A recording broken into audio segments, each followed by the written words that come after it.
Hello, namaste, annyeonghaseyo, hola, привет. Today's video is about drawing BTS wave.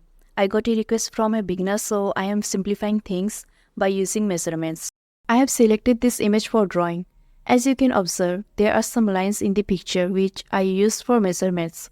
This approach makes it accessible for beginners to draw. I don't think I will be able to speak for too long, and some people don't enjoy listening to me talk, so I will summarize the process. You can watch the video to understand it better. That's why I didn't make the video in time-lapse. First, zoom in on the picture to the desired diameter of the circle. I chose a circle with a diameter of 6 cm, making the radius 3 cm.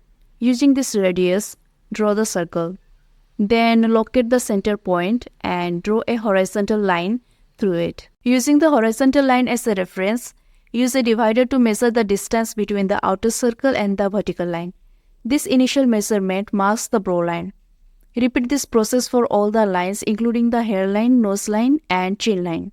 Once all main lines are drawn, proceed to sketch the eye lines. Then fill in any remaining lines. Afterward, outline the face, ensuring careful attention to proportions, particularly the placement of the eyes, nose and mouth. In the initial phase, focus on capturing the overall shape and structure of the face rather than getting caught up in details. It's common for the sketch not to align perfectly with the reference image at first. Take your time during this stage and be open to making adjustments as necessary. With persistence, you will eventually achieve a likeness to the image, ensuring accuracy before proceeding to shading. Pay attention to the lighting in your reference image and use it as a guide for where to add shadows and highlights. Now that you have your basic sketch and shading done, then refine your drawing by adding more details and texture.